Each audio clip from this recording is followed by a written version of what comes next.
Renfield is a horror comedy about Dracula's little helper, who begins to question his part in feeding innocent souls to his evil master. But what we're really all here for is Nicolas Cage hamming it up as Dracula. So let's do it.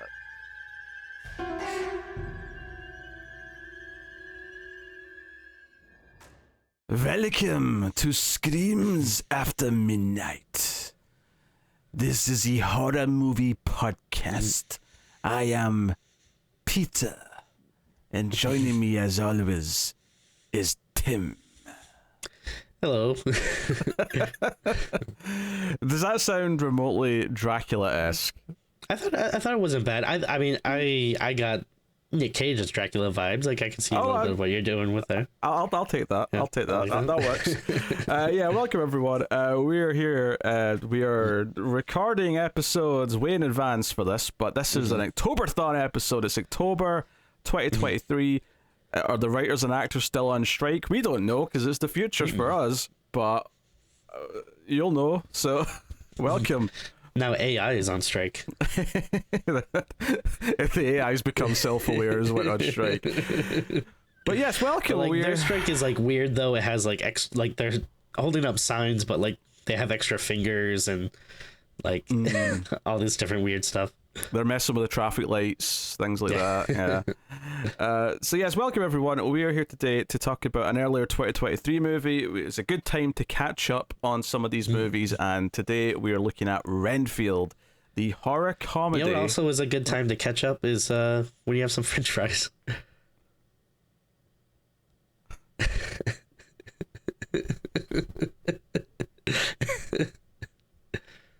You dip the French fries in the ketchup. That's a good time for me, at least.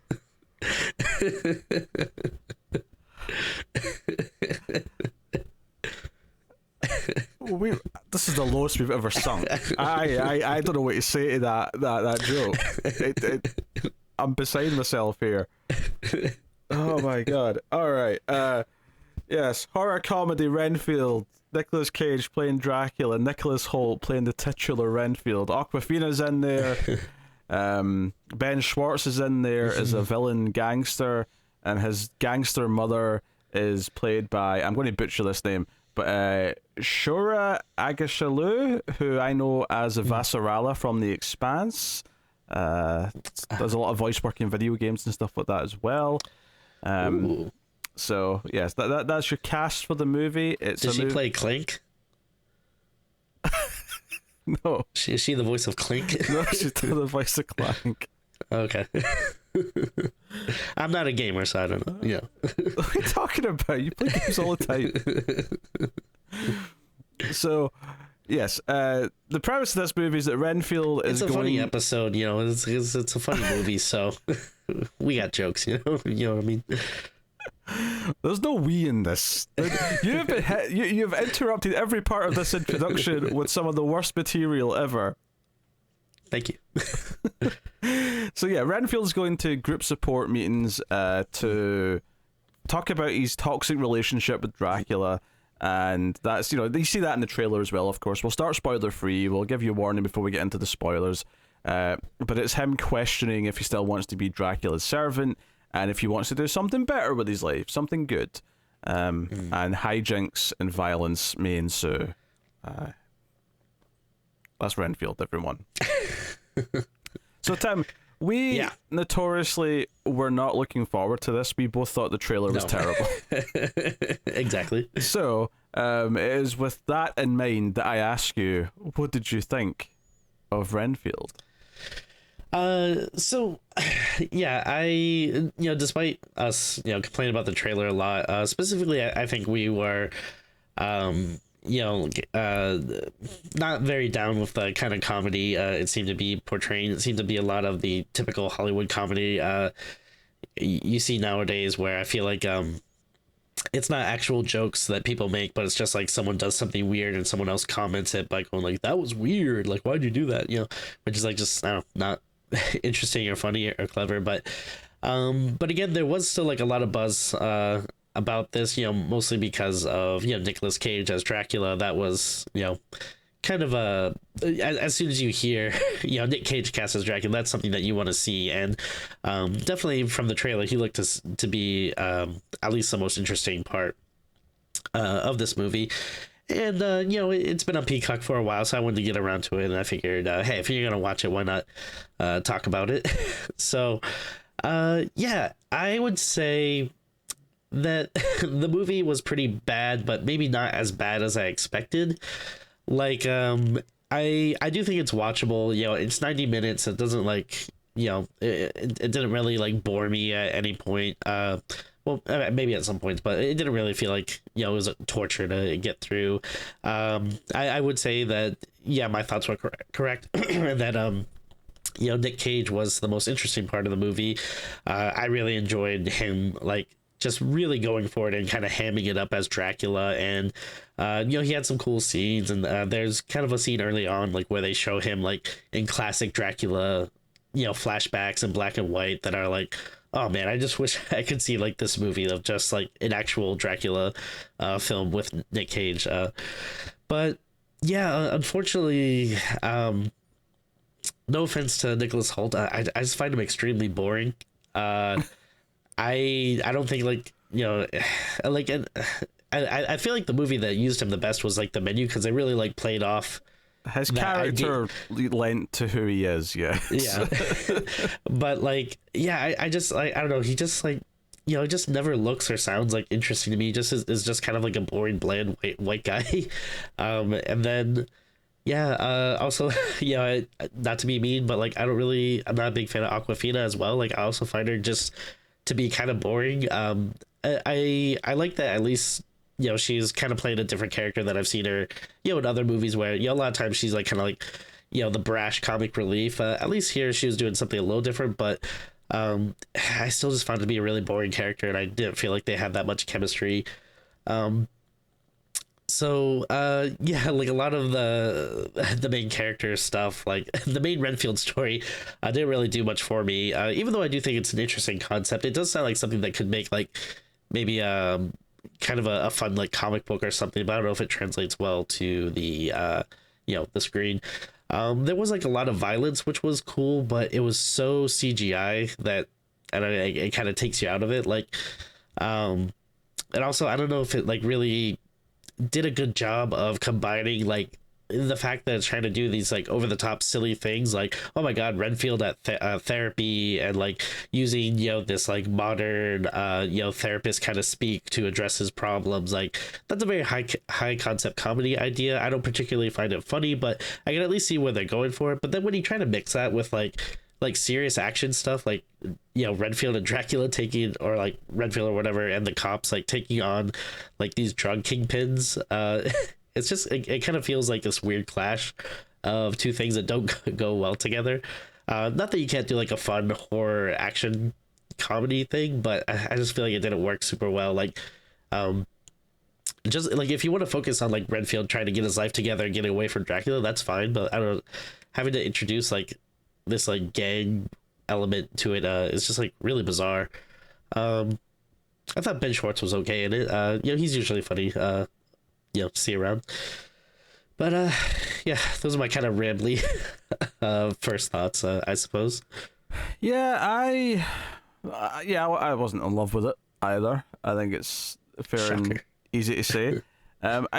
It's funny though, because you said that you could see this as a comic book, but maybe it doesn't lend itself to film. And I actually thought the premise always was good on paper. I was into the idea until I saw the trailer, and that's where my hype went down a cliff. And I think there's proof that this works, because there's a little TV show called What We Do in the Shadows, which I feel like is doing the exact same type of jokes, but a million times better and more consistently across the board.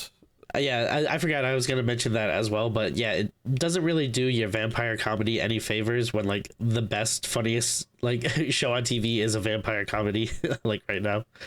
It got me thinking about why it works there and why it doesn't work here, because there's definitely some moments and stuff on paper that I think I would probably think was funny. Ben Schwartz especially has a couple of lines, because I've seen him in other things and him in different directing styles, where I know him yelling certain things at certain moments probably would make me laugh, but it didn't in this. And I think part of it is that Chris McKay, the director, I think the way he directs this movie just I found annoying, for lack of a better term. Like, anytime there's action scenes or anything going on, the camera will do a lot of tilting, like, as part of its motion. There'll be a lot of quick cuts. And while trying to be, like, too showy, you know? Yeah, there's a lot of... that's a good way to put it. But there's also, like, just choices that, again, it can work in other things. Like, there's movies from the 80s that I really love that are, like, bathed in lots of weird lighting, right? Where there's just random green or pink lighting in places where otherwise makes no sense. But in this movie, like, the therapy session where they're all at this meeting, it's all bathed in this, like, puke green.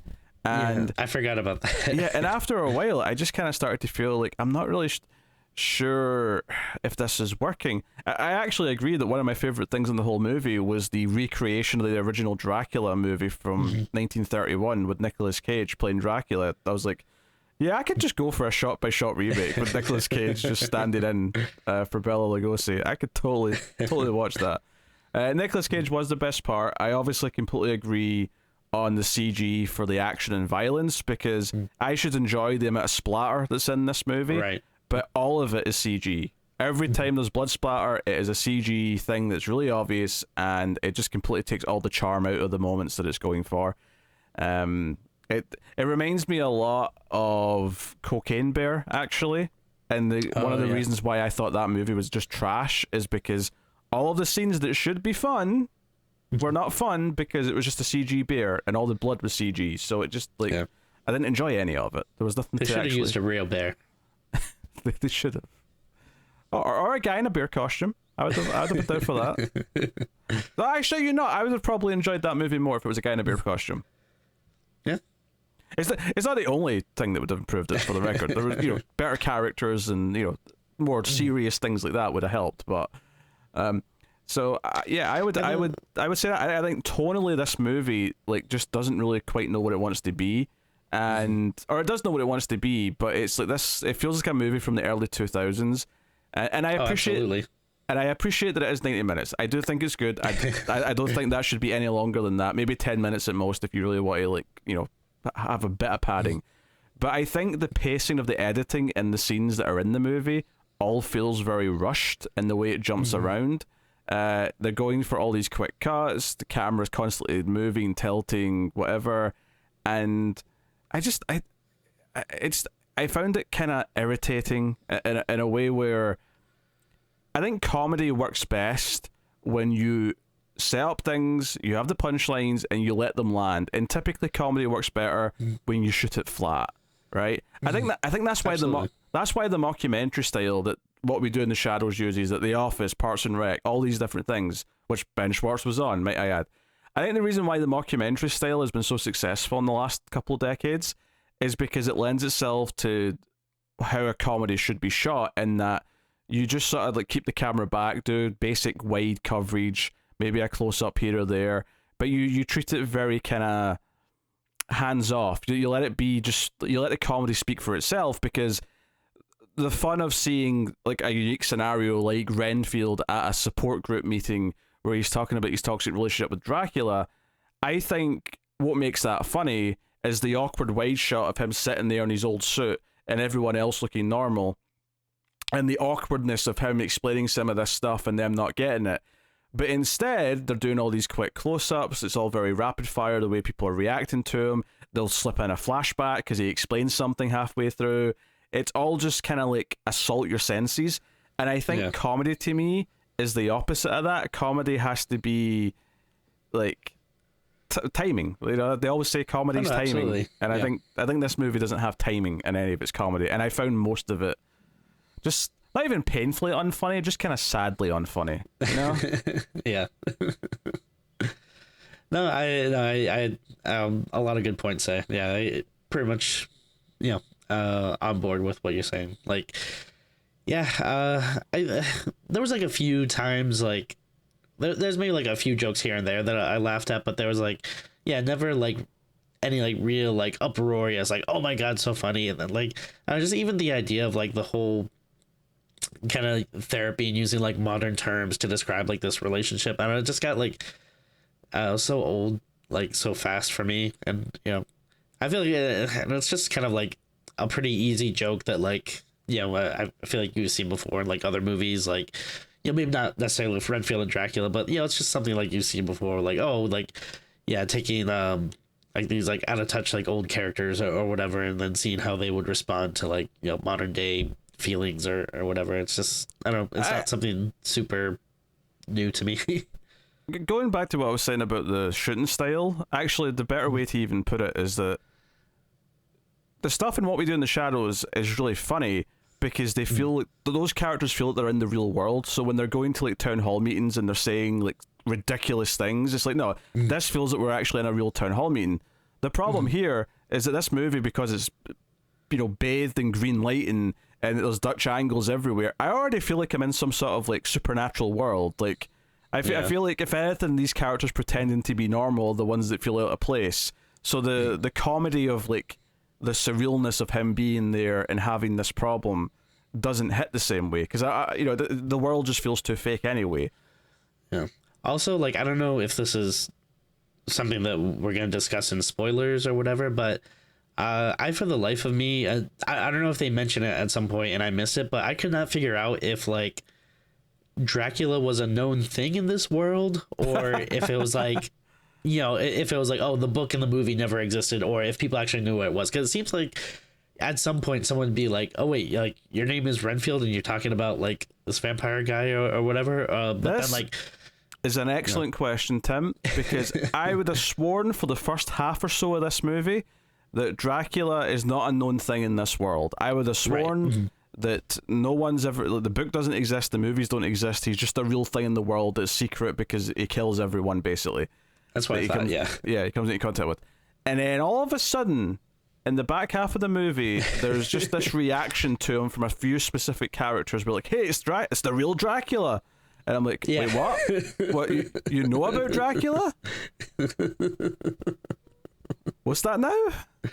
Yeah, it's it's very bizarre. Like, I feel like they need to address that at some point. Just like, you're doing so much like like narration and stuff in the beginning. Like, you could have easily thrown something in there like about like oh, the movies portray him this way or something, or like, oh, he didn't like when that Stoker guy wrote that book or whatever. Like, I feel like you could easily slip something in there to explain that right away, because it did just end up being confusing. Yeah, because I actually wasn't sure when Awkwafina like first heard about it. When she reacts to it, I wasn't sure if she was reacting because she recognizes the name or because it just sounds silly. And then other characters started to act like they knew what Dracula was, and I'm like, okay, I guess she did hear of it then. Which I never mentioned Awkwafina. I think Awkwafina works really well in a film called The Farewell, because it's like a really grounded I haven't seen it, but I've heard that's good. Yeah, it's a really grounded drama, and she feels like a real person in this family of more conservative people, and it kind of plays well. My problem is that she kind of does play the same character more or less in everything she does, and all of her more Shang-Chi or this, or what else have I seen her in? I can't even remember, but I feel like she does kind of have the same shtick in most things. And like you say, I didn't think there was any chemistry between her and Nicolas Hoult in this. It felt like it wanted to have, I don't even know what tone it like I almost want to say it wanted to feel like Mystery Men, but I'm not sure if it did. No. Like, I guess What We Do in the Shadows feels like the right thing, but it wants to have this over-the-top action, though. The problem is, though, is the over-the-top action is like, hey, we're going to do, like, Matrix-style scenes that just happen to have, like, lots of blood and violence in the middle of them. And I feel like, as a comedy, I don't really want that, because it just feels like it's out of place. And if it was a serious, like, sort of, like, horror movie, I wouldn't want that, because it feels too silly. So all these like silly, like he's fighting like he's a superhero with John Wick powers, mixed with increased strength and speed. It's all just a bit I don't know. It doesn't, like, I get that it's not taking itself seriously, and that's good. It should, if it's a comedy on some level, it shouldn't take itself seriously, but there was just something I wasn't quite getting with, like, what the appeal of these action scenes were, because I felt like it wasn't working for me in any real way. I was quite bored, despite the fact that there was a lot happening and there was a lot of blood spatter. I was constantly feeling quite bored by the action sequences, and I'm really not sure, beyond just all of the different things that it could be, it's not been any of them, and is in this weird middle place where it's not quite succeeding at anything in particular. Yeah, well, like, I think if you're gonna do a comedy movie, then like you want to throw action in it. Like, I don't know, like, for like one of the first things that comes to mind is like something like MacGruber, where like, yeah, like the action scenes are like over the top and dumb, but then you also have like Will Forte, who's, you know, a very funny character who is, you know, doing funny stuff throughout. While as here, you know, like Nicolas Hoult is not like funny. no offense to a lot of like, but I mean, even if he's like, you know, supposed to be like funny in the movie, he's not really. And then it's like, yeah, when he's doing like actiony stuff, you know, it's not like he's being funny as he's doing it. It's like he's just trying to do like some cool badass action stuff, which, yeah, maybe I was watching an action movie, you know. Yeah, but I think that's probably the big problem with it, though, is that it's all this like ultra choreographed stuff, and I feel like when I think of like comedies that have action in them, if I think of something like Hot Fuzz, for example, right? Oh, sure, or yeah, even Shaun of the Dead, because it's also a horror thing. Like, yeah, I think the scenes with zombies in Shaun of the Dead, or the scenes where there's like shootouts in Hot Fuzz, I think, other than some lines and some like sight gags that are mixed in, the actual scenes are shot like the real thing they're parodying, right? The shootouts are shot like a good shootout scene. The zombie scenes are still shot like a zombie scene from a zombie movie, and then the jokes are kind of like poking fun at whereas nothing about these fight scenes is poking fun at vampires or Dracula, right? Yeah. Vampire movies and Dracula movies don't typically have these types of scenes in them. This feels like something out of a completely different type of movie that you're saying, oh, Renfield can do this because he's got the powers from the bugs that Dracula gave him. But it doesn't feel like it's a send up of Dracula or vampire movies in of itself. Yeah. And if the whole point is to play on the Renfield like character and what he usually is, and you know, obviously they've mixed him here with Jonathan Harker a bit. They've kind of merged the two roles, which is whatever. But if the whole point is to like send up and make jokes poking fun at like all the Dracula lore that we've built up over 100+ years of that book existing, and all the movie adaptations and like the tropes that are in the films, then the movie's like failing miserably at that, because for the most part, like all of the Dracula like playing with Dracula tropes happens in the first 5 minutes. It's all in the flashbacks as he's explaining the backstory, and then once the movie gets going, it's just its own thing. You know, it's about this cop who wants to take down a bad guy, a gangster who's an idiot, and his gangster family, and ends up, you know, teaming up with Renfield because he wants to be a better person, and that's the premise of the movie. And you know, I guess on paper it's fine, but like I'm just like, sure, I'm not sure. I feel like despite the fact that there's a lot of like Dracula in this, and those are by far the best parts, when Nicolas Cage is on screen and like you say, he's hamming it up, he's just so charismatic and he's coolly having fun that you can get into it, right? And it's definitely when I was the most engaged in what was going on. But for a movie that has that much Dracula, it doesn't really feel like it's doing that much with that part of its premise, that we're doing something with Dracula. And maybe it's a high bar to say, oh, this could have been the Shaun of the Dead of vampire movies. But in a way, I feel like that's what this premise actually lends itself to. Yeah, I don't know. So I guess what I'm saying is I wanted a wittier, smarter movie, and it's kind of dumb. What it just feels like kind of half-baked, like... You know, it feels like, you know, if you look at like the credits and stuff, I believe that this is based on like an idea from Robert Kirkman, who then, you know, handed it off to a writer from Rick and Morty, who actually like wrote the script. So like even that in and of itself just kind of feels like a very half-baked idea. Like I'm sure Robert Kirkman was just like, hey, it'll be kind of cool. Like what if like, you know, we have Renfield in modern day and he's eating bugs and gets superpowers. Like again, I can see that kind of comic booky aspect of where that is interesting. But then again, you don't really go further enough with it. You don't really explore it or make the characters interesting, or like have a, like you're saying, like a kind of a wittier way of tackling this premise. Instead, you kind of shove this like weird action movie plot into it that I just feel like is so uninteresting and derails it. It's quite strange, and I'm kind of curious. I wonder if like they really overestimated like the general populace's like IP awareness of who Renfield is, like, because obviously as horror nerds we're like, oh yeah, Renfield, like, Dracula's like crazy buggy assistant, but like, to Joe Schmo who doesn't really care about horror movies or doesn't, they know who Dracula is but they don't really watch it, like, if you're giving them this premise, are they gonna be like, wait, what, who's Renfield? Like, okay, I know Nick Cage is Dracula, like that's cool, but this movie's called Renfield, what is that? Yeah, and there's a lot of elements that are undercooked. Like, I don't think it's much of a spoiler to say that there's some corrupt cops in this that are working with the gang, and that entire side of it, and like Awkwafina like having to like clean up the precinct, like that is so undercooked, and it's like it's almost a nothing thing. And I get that it is a comedy, and we're not trying to do like a serious drama about these subjects, but do something. With them, like anything, even if it's just for jokes, that's fine. But like, I mean, Awkwafina's character has a whole backstory that her dad was a cop, like the one good cop in the force, and he died under mysterious circumstances, which is probably what made me think of Mystery Men, because the bowler and that, like, her dad died under mysterious circumstances.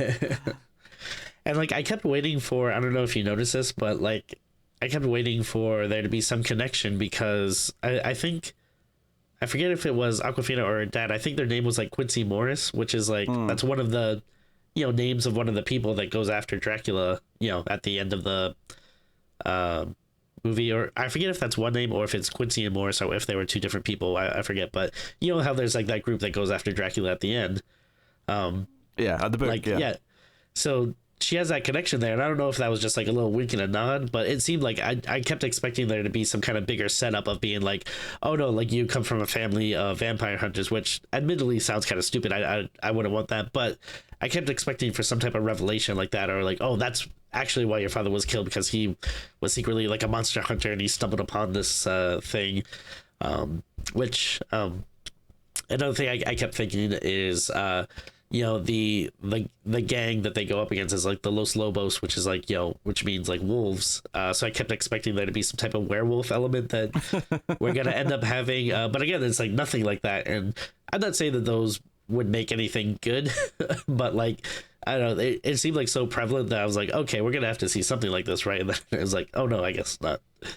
They also feel like things this movie would try to do as well. Like, I don't blame you for expecting them, because it feels like the sort of stuff this movie would just throw in, but like really undercooked, like you say. Like everything in this movie feels kind of half-baked. Yeah. And I think those ideas would feel similarly half-baked if they threw them in, but I totally get why you thought, maybe they'll do this. Yeah, I think like you mentioned, it feels like an early 2000s movie, which, yeah, it does feel like very like, Van Helsing or like Underworld kind of thing, which, yeah, you would expect them to do something like that in that kind of movie. Yeah, it feels like a comedy that came out like a year after Underworld. that's exactly what it feels like. Yeah. Which is a distressing thing to say, because I'm not fond of which I guess we'll have to do those at some point, because they're technically horror related. They're vampires and werewolves. I mean, I suppose so. Yes, I mean, scary in a different way. I don't want to. There's a lot of franchises I want to get through before we even touch those, but yeah. So sadly, it's. I mean, in a weird way, I kind of agree with something you started off saying, was that my expectations were so low that it wasn't quite as bad as I thought. Like, I went in expecting to be like, oh, this is like an absolute train wreck that I despise. Instead, it's just really mediocre and unfunny. And it has the Nicolas Cage like acting, which I do enjoy, but that's effectively it. And the sad part is, if that's what you're going to sell the whole movie on, then just make it more focused on him. Make it more focused on Nick Cage Dracula. I don't think he'd be upset at having more screen time and probably a bigger paycheck. He'd probably be quite up for it. Yeah. So Nicolas Hoult is fine if you use him in the right role, as the menu proved, but stop trying to make him your dashing leading man, because it's not working. It's not working for him. Sorry. He's a good-looking fellow, but he's boring. He doesn't really have like charisma. I feel like that's why. If you're gonna use him, like he works as like a kind of a boring straight-laced kind of dude. Like that's why, like I think he's fine as Beast because, that's kind of what Beast is in a way. Although I guess it's depending on what era you're reading him in, but I feel like most people know him as kind of the, kind of more corny scientist kind of guy. Yeah. But, well, he's also like a small part of an ensemble in that, which is that's true too. Yeah, works a bit better. I think one thing I will point out before we go into spoilers is that there's a character who's always at the group meetings called Carol, who keeps getting interrupted. That's kind of her running gag. But it was bugging me because I recognize this actress from something and I couldn't quite place it. It turned out she plays Tara in the first Terrifier. She's like the main Terrifier actress. Yeah. So it's the sort of thing where obviously she's got really short hair here. If she still had like shoulder length hair, I probably would have recognized her better. But I was like, I know her from something. Oh, it's Terrifier. So there you go. So yeah, spoilers. We'll get into spoilers. We'll talk about stuff, key moments, and the other thing too is like this movie I feel like is super forgettable. Like I watched it about 2 or 3 days ago, and honestly, a lot of it is pretty fuzzy. Like it's, I don't know, it's not a lot of stuff that really stuck out. Even as I was watching it, I was sort of starting to feel like I was forgetting like how we got to certain things. There's a lot of like montages to like pop music and stuff. The fights are usually to a song, so it's going for that kind of tone, which is whatever. But I kind of felt like it didn't really do a good job of setting up things that it was paying off later. It kind of felt like it was just, there's a montage going into the third act where it's like, okay, we have to gear up, and like Awkwafina's grabbing all these guns, and he's like, oh no, we need not just guns, we need other stuff. And he's like, we need crosses and stakes and holy water and garlic. And I'm like, okay, this is just paying off like vampire lore that we all know. It's nothing that you've actually set up throughout the movie, kind of thing, So, but yeah, so the best thing in the movie is probably the opening where he does some flashbacks, and it's like the original 1931 Dracula recreated in black and white with Nicolas Cage as Dracula. I enjoyed that. Yeah, me too. That said, the moment that comes after this, where it's like, okay, here's the last time like some hunter came for him with look at the Pope. Oh yeah. And they've got the ring of salt or whatever it is, and they've got him trapped, and Renfield needs to make a choice to like save Dracula, and the priest is like, no, like this man's going to unleash all this hell upon the world. This is your chance to do the right thing, Renfield. And then Dracula kind of like, no, I care about you, Renfield, and we're going to do great things together. And sure enough, Renfield, and I guess that's the other thing. So Renfield kicks the salt, and like Dracula kills the dudes, right? Is that if your whole like gimmick of your movie, if your entire premise is based on the idea of talking about toxic relationships, using Renfield's relationship with Dracula as a sort of jokey way to like talk about those real issues, I don't think I felt like it actually said anything about toxic relationships and how to like get away from like I think a better script would have done that. It would have actually had something to say about those types of relationships, and it would have built up to like Renfield finally making his choice to like resist and fight back against Dracula. And obviously he kind of does in a way, but I don't think it happens in a way where it's like a big dramatic point where I'm like, like, fight back and be your own man kind of thing. Well, the thing is, like, first of all, I feel like the movie is so in love with this idea of him being in a toxic relationship. Like, they just think that's, like, so funny because it's just, like, hammered so much throughout. But, I feel like if you're gonna do that, like, then the movie has to be about them two. And it's not, because, like, you don't see Dracula that often, and you especially don't see him that often, like, I feel like them together, and showing how like their relationship works, and then it ends up feeling more of a movie like between him and Awkwafina, and then like them in this drug lord. Like if that's the premise of your movie, then explore that premise. Like it goes off in so many directions, and that's probably why the other better scene in the movie is the one scene where Renfield brings him a couple of dead bodies after a few scenes, and Dracula like swipes at him and like has, because it feels like a domestic beating. It feels like he's like Right, someone like beating up their wife, and I'm like, okay, this I can see what you're doing with this. This actually feels like it fits your premise, and you're kind of like comparing these two things. And he is literally this monster. After all, like what I always bring up with like horror movies and science fiction is you take like an idea and you make it literal. So in this case, his quote unquote spouse is literally a monster, and you can use that to explore these ideas. But like you say, then he disappears. But again, my other favorite scene that I can think of off the top of my head is after Dracula finds out he's been doing good things and he's got an apartment. He shows up at his apartment, and like him sitting there as Renfield's trying to like lie about why, like what he's doing, and he's, oh, I've got dead bodies, I just need to go and like get like a U-Haul to like bring it to you, like there's too many bodies, I can't carry them. Every time it cut back to Nicolas Cage like sipping his blood martini, and he's like, oh, you know, he's playing along until he snaps at him. I enjoyed that, one, because it was Nick Cage hamming it up, but also because it was, again, one of like 2 or 3 scenes that actually fed into the overall premise of him being in this toxic relationship with Dracula. So more of that would have been great. 2 things that I did enjoy that I'll go back to is that flashback scene where you talk about when he's like facing the last time a hunter or whatever came to him. I did think it was cool when I believe it's a scene where he like turns into like mist or smoke or whatever and goes into the guy's body and explodes him. I mean, and again, you know, it's CGI, but I feel like at least this one it looked a little better, because I feel like a CGI explosion is better than, you know, the CGI blood we see a lot of later. And then also when you're talking about like when he brings him some bodies, Nicolas Cage, he's like, I guess I should say Dracula. He's he's weak from like not having like been feeding, and he has like this really great like practical makeup on that looks so good, and it just makes me angry that like, okay, why does the rest of the movie have such like crappy CGI, but then like you really like went overboard and like gave him this really great practical like look early on in the film that I thought that was cool. Yeah, no, because the whole idea is that he got burned by daylight, and that opening scene where the priest was coming for him, and he's recuperating throughout the movie by drinking more blood. Like he's healing and getting better.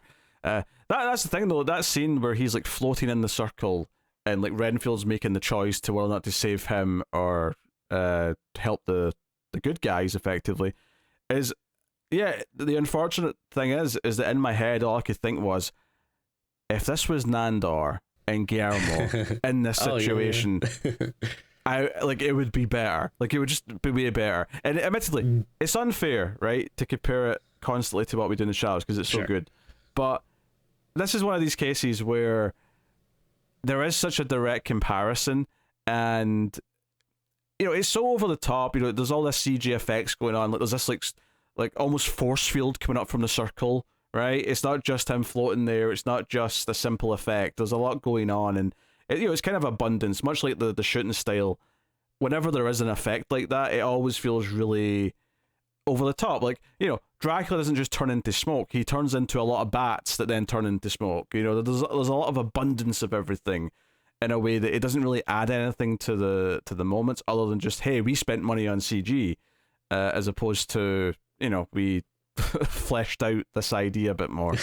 And I think that probably the reason why I was comparing it to that again here as well is just because the chemistry, once again, I don't think Nicolas Hoult and Nick Cage have that much chemistry. That's true, yeah. You know, whereas Nandor and Guillermo and What We Do in the Shadows, like they're just dripping, like every interaction they have, like you almost just laugh with them staring at each other because you feel this. Like, and yeah, it is tougher because that is an ongoing show, so you get to build up a lot of, you know, repertoire and like their like relationship. There's a lot of history behind it, you know, certainly by the time you get seasons into it. But you know, I would maintain that if you go back and watch just episode 1 before that was built up, it was already at a better place than, you know, what this movie starts off as. Yeah.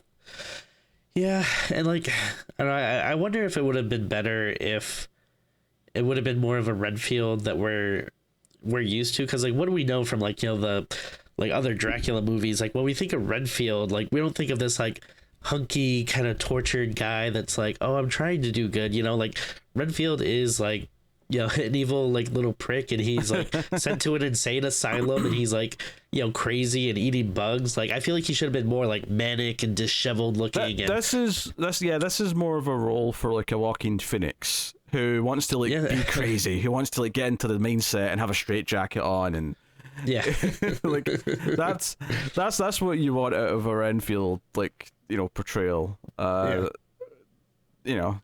Whereas this is more, because, you know, Nicolas Hoult, correct me if I'm wrong, but didn't he play the zombie in that movie Warm Bodies, where the chick I believe he did. falls in love with the zombie? Yeah. And I think that was probably better than this from what I remember. I didn't love it, but I think I liked it more than this. Yeah, I mean, it's fine for. I mean, at least with that one, I would say it delivers on the premise. Like, oh, it's like a romantic comedy with a zombie, or like kind of like a teen romantic comedy with a zombie. Like, so that, at least it delivers that. Yeah, and like even the jokes that it sets up and pays off, like, don't pay off as much as they should. So when Nicolas Cage is like chastising him and like hitting him and being like, "Oh, I don't want these stupid drug dealers. I want nuns. I want a bus full of cheerleaders." And there's a scene not too much after that where Nicolas Holt's sitting in a restaurant and like a group of cheerleaders come in cheering, and I'm like, this should be hilarious. Like this moment where he looks up and sees literally a bus of cheerleaders, he should be like, you know, staring at them, and that it should be landing in silence how funny this is. But everything's so quickly cut and stuff that you just kind of like, oh, I guess that's happening now. Like, you don't really, there's not a chance for you to sort of notice it and realize it. Everything's just kind of been shoved in your face, so there's not really a chance for the comedy to really play out or land. So that's the thing. Anyway, so to explain like what the actual plot is that's going on here is Nicolas Hoult, and I thought they were going to do more with this, but it sets up at the start that to try and be good, he's only taking victims to Dracula who are the abusers of the other people who are in the group meeting for people who are in abusive relationships. So he goes after the guy who's really into ska, who the woman in the group complains about, and he goes to get him. But it turns out that this ska man and his two friends have stolen cocaine from the gang, you know, the Lobo gang, right? Not DC's Lobo, but not DC's Lobo. No, Sonic, Ben Schwartz, that Lobo. Right. So he shows up and knocks them out and takes them back. That said, though, before he gets out of there, this big executioner-looking dude comes in and fights him. So we get another fight scene here, where it shows Nicolas Hoult can be super strong because he's eating a bug and whatever. I will admit, I did have like a little bit of a chuckle that like this guy just came out of nowhere that just like looks like a video game boss or something. Like he does. He looks like you're playing Resident Evil 5 and the big dude with the hammer comes out. I can get on board with that. But Ben Schwartz is outside and he ends up like driving off when these guys are all killed by Nicolas Hoult, and basically runs into Awkwafina, who's on traffic duty, and like runs down the street. Like, because the moment where I thought, oh, I should think this is funny, is Ben Schwartz just shouting out his name because he's so proud of his name, because it's such a John Ralphio thing to do, right? I can just imagine I'm John Ralphio, like just saying it. But the weird thing is that, like, because it's cut so quick, there's a moment where Awkwafina turns to her partner and says, "Hey, that's that gang dude, Ted Lobo." And he's like, "How do you know that?" And then it cuts to him going, "I'm Ted Lobo, bitches!" Yeah. But it's so quick that, like, I feel like them setting it up like that almost... I think you could rewrite it a little bit, just to sort of, like, set up the idea where he says, "How do you know it's him?" And then it cuts to him going, "I'm Ted Lobo, bitches!" Like, that might be funny, you know? No, I agree. Like, just the direction and, like, a lot of the editing has a lot to... I feel like a lot to blame for not the stuff not landing. I think that's what's... there's a lot of stuff that I don't think works regardless, but I think that was frustrating me early on, is that there was a lot of things that felt like they could be good jokes that were ruined with the execution, whether that was the directing, editing, or in some cases maybe delivery of the actors, but there was like stuff on paper that I could see being funny if delivered the right way. And execution in comedy is so much of the, the task. And like I one thing I'm kind of just like now like kind of putting together, but I like, since you were talking about like the start of this movie, I think like a big problem too is we already start off with him in like the support group and him like wanting to do good, like I feel like that's like we have to see them first, like, kind of discovering that and wanting to make that change. But like we already start the movie off with him like pretty much deciding that should be, he wants to be good. Like, yeah, that should be the end of Act 1. Like, there should be an inciting incident where he sees Dracula do something bad to someone and it makes him question, and maybe he sees a flyer for the group meeting or something. Yeah. Like, have you watched Barry at all yet? Or I have not. No, people keep recommending it. I've not seen it yet. It's great. So I mean, maybe a minor spoiler for it, but like it happens pretty quickly on the first episode. But like that starts off with him as, he's like a hitman, and basically he's following this target who like ducks into this building, and he goes to follow him, and when he goes inside, it turns out that it's like an actor's workshop. So like he ends up having to sit through this workshop, and then like he discovers that he wants to be an actor. Like I feel like you need something like that where like maybe he's following people, and then he runs into this support group or something, and then like that's also inadvertently very Tobias Funke. I'm just going to put it out there. That's a good point. Yeah. Yes, continue. Sorry. Which I mean, hey, that would be another. I forget that gentleman's actor, but I feel like that would be a better like choice for Renfield. Yeah. Almost anyone from Arrested Development probably would have been. But yeah, I mean, something like that where like, you show him making the discovery, or like, see, like having some type of moment where he decides he needs to change, because then, that's like the precipice for the rest of the movie. Otherwise, we just start off with him wanting to do good, and then the whole movie is him ending up doing good. Like there's no like growth for the character. He like pretty much, I guess the growth would be that he finally stands up to Dracula or whatever, but you already get the sense that he's leading towards that and starting to do that in the beginning anyway. So I don't know. Yeah, maybe he's fallen a victim and he ends up in the group meeting by accident, and then he hears them talking about the toxic relationship. Maybe he relates to them and goes, wait a minute, am I in a toxic relationship? Like I think that would be like a better way to do it, like where like they have to kind of coax it out of him, like to get him to start talking, and then once he starts talking, he's like, well, no, I'm just here for a friend, I'm not really and then like the more he talks, like the more they're like, oh no, you're actually like in a relationship as well. Like that would be funnier to me than, again, you just like start off with like the joke halfway through, I feel like. And that would even take that much time. You just have one quick scene of him stalking a victim, a little creepy scene at the start, and then he goes, it follows them in here, the light turns on, and it's a group of people talking about their feelings, and he sits in on it, and then when they get to him, he denies that he's in a toxic relationship, but then realizes as they're all talking and asking him questions that he is. And like maybe that point, like seeing how he even starts to believe that could be interesting, but he's already made these decisions before the movie starts, and it's not even like it goes back and shows you like what inspired him to make this choice. It's just sort of generally, oh yeah, he keeps promising me he's going to do great things for me, and he keeps not like that. That's basically there's never really any more to it than like a specific incident or whatever. Now that is a very good point, actually, is that it would probably at least set you up for why we should root for him in some way. And I think like this would take a much smarter script, but giving us a version of this movie that it's still a funny movie, it's still a comedy, but makes you sympathize with him and want to see him stand up to Dracula. But in this movie, I never gave a shit if he stood up to Dracula. I never cared. Like I was more excited to see Dracula than anything else in the movie. So, right. But there's definitely movies that can balance the comedy with that more serious undercurrent of what the story's actually about. Absolutely. Think of Jojo Rabbit, when Jojo Rabbit finally stands up to imaginary Hitler or something. Like that movie's hilarious throughout, but obviously the thing that it's talking about the entire time is very serious. And that's not to say that you can't just have a silly comedy. You absolutely can. You can have a good silly comedy that can work. But as we've already said multiple times, the comedy in this doesn't really land all that much.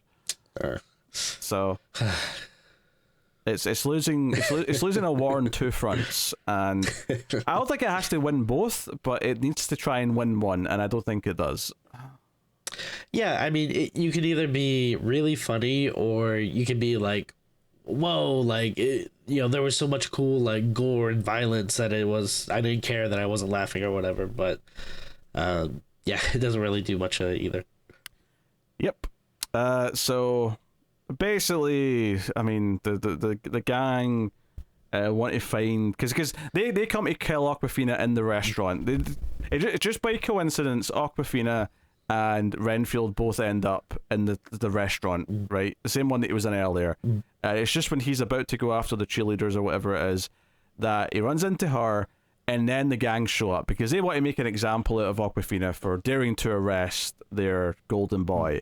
So they all come in mass and try and shoot the place up, and of course Renfield pops some bugs and Stark goes going all superhero and just he rips a dude's arm off. He, with a tray, which is one of the things that Awkwafina just says after he does it. Did I say you cut off a guy's arm with the serving tray? I'm laughing. Which, by the way, like for a character who's supposed to be the by the books cop who wants to not do things in a shady way, she just kind of takes it in her stride that this guy has mutilated, admittedly, all gang members who were going to shoot people. But he has mutilated them. Yeah, I feel like... Yeah, I mean, maybe you can make a case for self-defense and everything. So maybe he wouldn't get thrown in jail. But I'm sure there would be lots of paperwork and interviews and stuff you would have to do to... Instead, though, Tim, she's like, wow, you saved my life. And then he comes for his police interview the next day or whatever it is, and he shows up with flowers for her. And was it just me, or did it feel like this was going to be a real focus of the movie, was the romantic part where he's got a crush on her? And I thought so. Yeah, and then I feel like after this scene though, it mostly just disappears, and it's almost never brought up or mentioned that there's a romantic connection between them. Yeah, I couldn't even tell you. By the end of the movie, I don't even remember. Do we get the feeling that they're gonna go off together, or they just pals or something? I don't know. Yeah, it's weird. It's weird that it's not addressed in some way. Whether it's just her turning him down, or him realizing that he was latching onto a romantic thing, but really it wasn't really about that. It was more about this, need for it. But the scene where he first sees her in the restaurant before he decides to save her, he's definitely staring at her oh my god, I've just seen the most beautiful woman in the world, I have to help her, kind of thing.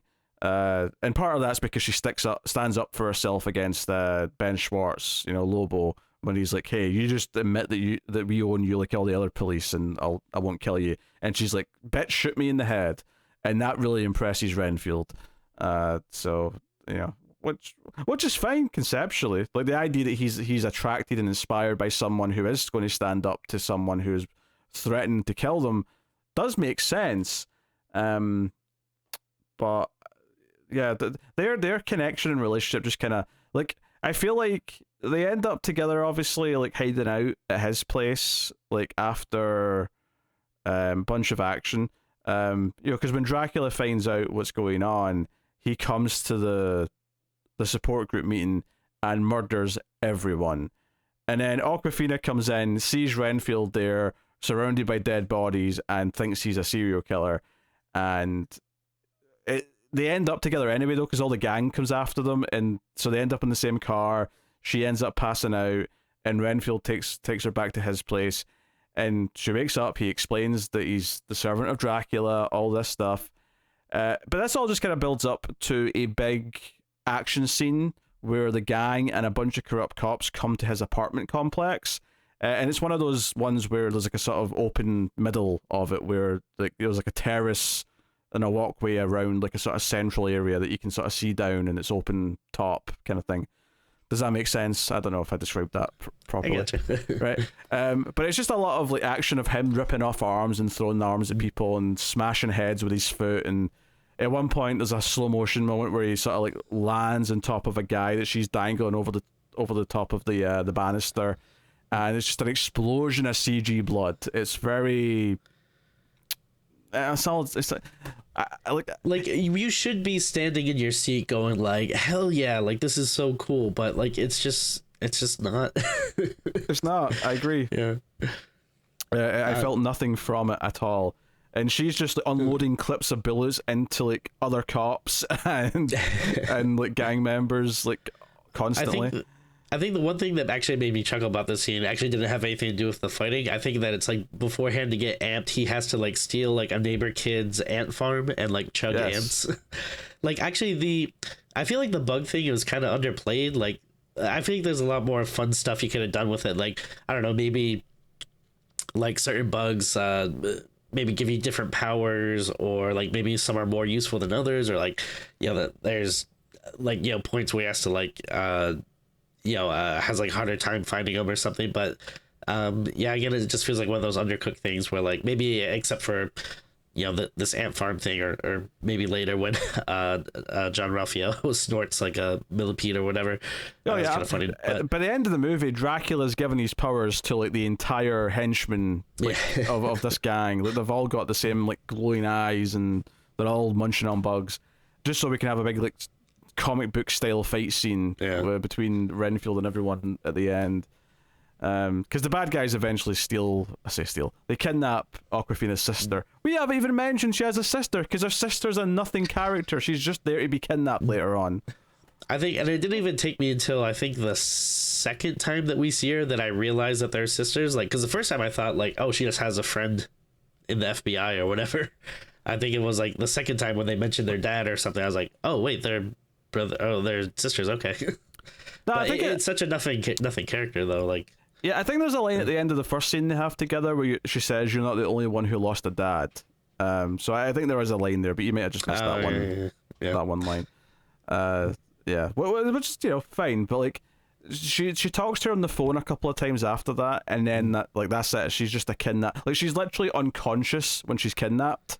Like in the big final fights at the end, so she's not even there being scared. She's just this body lying on a slab, which is whatever. I mean, I will say, from setting up mechanics point of view, there is a moment where Renfield's down and out in the final fight, and Dracula's got Awkwafina by the neck, and she shoots him in the foot, and he's like, "Aha!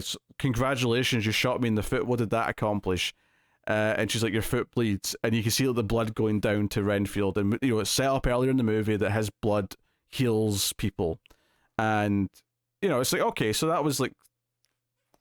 Okay, is a smart little tactic, because it was like, okay, they set this up, she's intentionally done it so that the blood will drip onto Renfield. I can accept that as a little payoff. That's perfectly fine. Sure. Yeah. I will say there is like a weird thing. So Dracula gets involved with the gang because John Ralphio goes to the abandoned hospital where Dracula's staying in the city, and he comes in with all of his men. Dracula kills all of his henchmen. But when Dracula comes back after going to like kill everyone at actually, no, I think it's when he goes to the apartment. I don't know, whatever. He goes away and does like another scene. He comes back and John Ralphio's there, and he picks up John Ralphio, and John Ralphio says something like, because he's like, "Oh, are you here to like do good against evil or something like that?" And John Ralphio says, "No, I'm in a gang. We're all about evil." And I'm like, is there any gang in the world who would describe their group as being about evil? Because I don't think they see themselves as evil typically. It felt like a really forced line of dialogue so that it would appeal to Dracula, Yeah. Oh, no, totally. Yeah. Yeah. It's fine when Renfield sends something weird, although I hate that the therapist dude is like, "That's so weird. Why would you phrase it like that?" But yeah, sure. Yeah, again, it's just one of those like non-jokes where like all you're doing is commenting on the weird thing he said. You're not like it's just not a joke. There actually was one line that did make me laugh during one of the therapy scenes. I think it's when like a bunch of people are shouting out to him like, "Oh, does he like do this to you?" and like, "Does he do that?" and like, "Does he do that?" blah blah blah. And like one guy just shouts out like, "Does he control rats with his mind?" Like I thought that was kind of a funny joke when like everyone else was saying stuff that could be like, oh yeah, that could make sense if you're talking about an abuser or Dracula or whatever. But the one guy that just like talks about the rats, like, yeah, but that's actually a thing Dracula might be able to do. And yeah. yeah, well, that's the thing. Like, having someone react to Renfield say something weird by just performing their surprise as they respond would be far more realistic and funny than just saying, explaining what they just said and repeating it. And Exactly. Yeah. You know, like it maybe it's a taste thing in part, but I mean, clearly we both feel that way. It's just not comedy. It's not jokes. It's not funny. It's like, and it makes me mad because I feel like this is like kind of indicative of what a lot of like quote unquote what's supposed to be comedy like stuff we see nowadays is, a lot of stuff like this where it's just like it's not people making jokes or being funny or clever. It's just like, just people kind of reacting or just being like these audience surrogates where like they're just saying what the audience would say, like would be like, well, that's weird, or like, huh, that just happened, like those kind of lines that are like people think are like you see in comedies, but they're not jokes, they're not funny. I don't know. Yeah, no, I agree. It's a sad state of like, I don't know, just like just what happened to comedies. Like we just don't get enough of them anymore. Like, yeah. Honestly, I don't even remember how the final fight ends. Obviously, Renfield gets up and beats Dracula, but they put him. That's right. They trap him in a circle. Awkwafina made a circle out of cocaine, which turns out any powder will do as long as you say the Latin. And she's like, and then she just kind of like mentions like, oh yeah, I read a Wiccan like webpage the other day or something. It's like, all right, whatever. So he's floating there, and they decide just to try every weapon that's in the vicinity. Which, because this place is a weird gang that's got a lot of torture items, there's tons of weapons. Yeah. They eventually like put him into cement and chop him up into blocks and like throw him down the sewer, but they keep a big jar of his blood because at the end we see that he's resurrected everyone at the support group meeting, which okay. I mean, like, I don't know. Is that like a weird like, oh, like, we can't have like this many like people die in the movie, like we have to show him he's a hero and he like resurrects people, like, I don't know, it felt unnecessary. Like, I was thinking, you want to resurrect one or two characters like the sister or whatever, that's fine, but just like everybody, I don't know. Because I was thinking, because we see the sister alive before they show us the jar of blood, and I'm like, wait, how is she alive? I thought she was dead already. And then it's like, oh, okay, they've at least healed her, if not resurrected her with the blood, fine.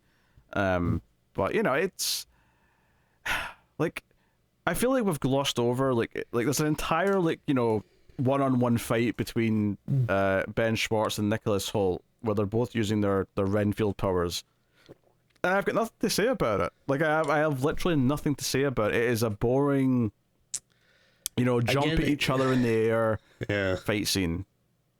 Again, like the movie wants you to be ripping your shirt off out of excitement because you're just like, yes, like this is what I've been waiting for. But it's just there's just nothing to it. It's I get, other than like him kind of snorting the bug at the beginning of the fight, I don't remember like anything that really happens in it. It comes back again to either caring about what Renfield's trying to accomplish and being invested in his story, or just the jokes and action actually being enjoyable to watch and well shot and engaging because they're well paced and they crescendo and they feel exciting, right? Instead of this where it's a lot of quick cuts, it's a lot of like Dutch angles. It's the bare minimum to like make it look like it's actually happening, but without it actually having any effect on the audience. And it's just, I don't know, it just kind of made me sad. More than anything.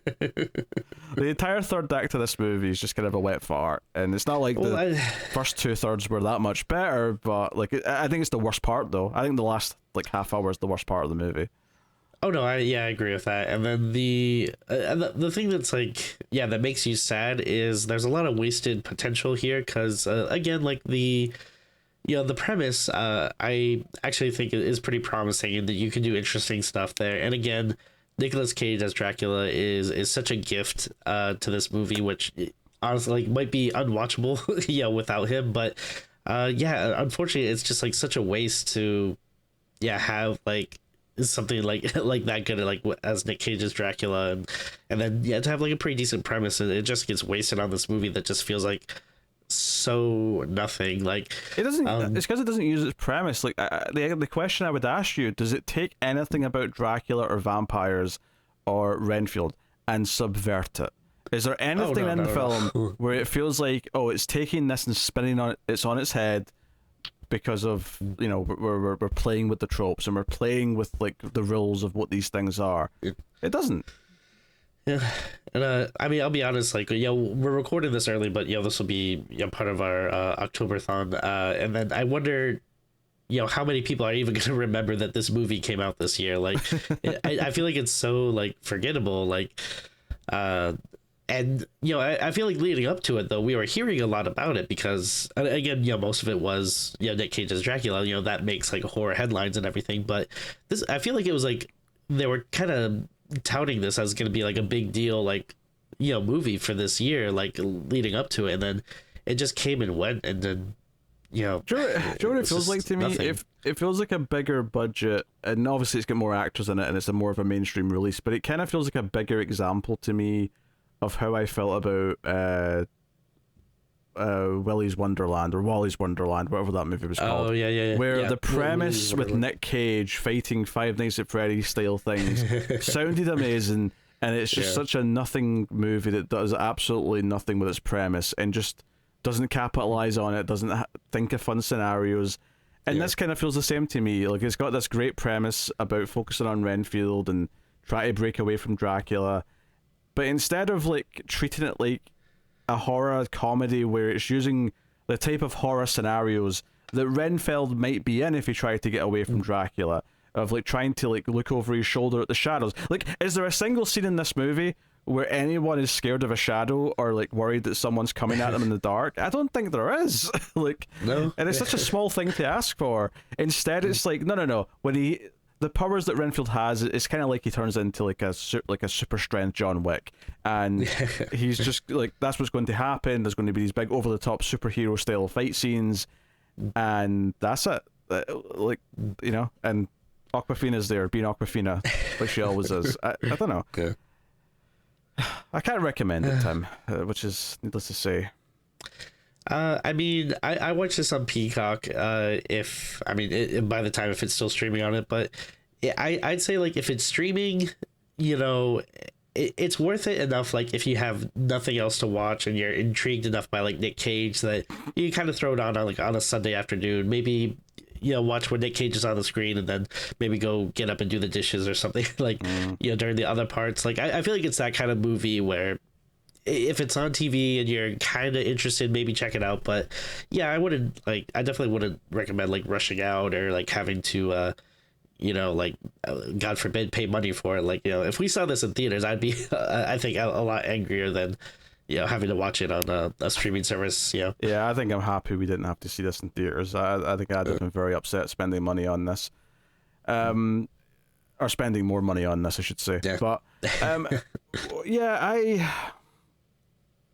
it's a rough time, and I hope I didn't compare it to What We Do in the Shadows too much. I tried to bring up other examples with Hot Fuzz and Shaun of the Dead of movies that take a genre of film and play with it for comedy's sake, but do it so much better than this film could ever dream of doing it. I think like everything in Hot Fuzz, for example, is setting up jokes for later. They're all paid off. Everything is so like tight from a script level, and it's constantly playing with the tropes of like the over the top action movie of the types of characters that are in them, of a character who's like saying, no, this is the real world, those things don't happen, but of course by the end of the movie he's put in a situation where he has to become like a typical action star, and that's the entire premise, and that's what the entire thing revolves around. This should be a Renfield who's in a Dracula movie who's trying to get out of a Dracula movie, but other than the flashbacks at the start, it never feels remotely like a vampire or Dracula movie. It feels like, I don't know, like Joel Schumacher directed it. It's, we're down the street from Gotham and Batman Forever. Yeah. Nah, I didn't like it. If that's not clear. Tim, what are you rating Renfield? I think going into this, I was kind of like floating around a 4, but I feel like the more we talked about it, the angrier I got. So I'm gonna go a little bit down and give it a 3.5. I feel like there's still, a few like notable things about it, like I mean, we said it to death, but Nick Cage is the big winning element here. It's worth it.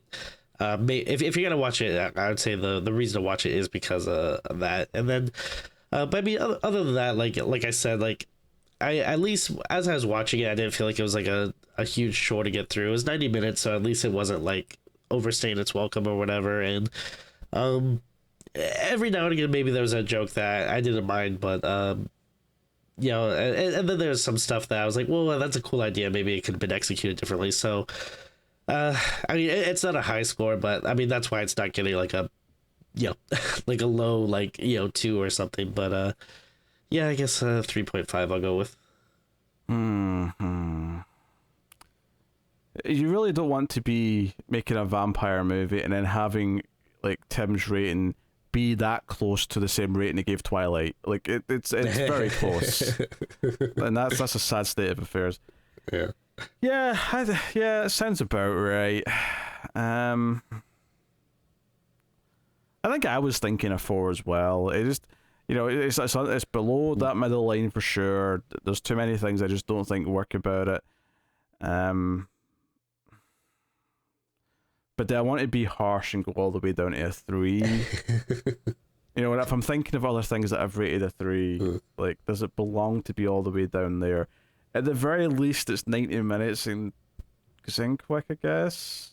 You know what? I'll just agree with you. 3.5. If I'm struggling between 3 and 4, 3.5 is the choice. So 3.5 it is. Solidarity. Yeah. So there you go. It gets a 3.5 overall from Screams After Midnight. So yeah, there you go. That is the show. Please do hit that like button if you're on YouTube. It does help us out a lot. And hopefully you're enjoying October.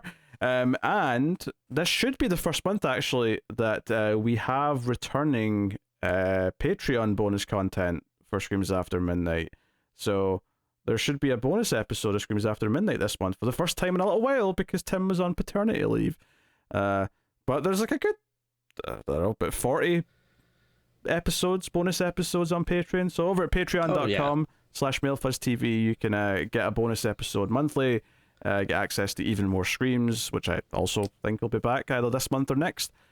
So go check out those, and you get bonuses for other movie shows as well, and help keep all the content coming, which is the important part. So go check that out. But that is the show. This is the first episode we've recorded for October. I don't know if it'll be the first one that goes out. It depends if we have some big opening movie we want to do.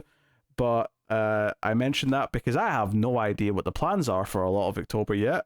We're just winging it. Yeah. Because, life's scary, and we talk about scary things here. So we're living that life. That's true. All right. That's been Screams After Midnight. Hopefully you enjoyed it. Keep watching scary movies, guys. I will see you next time.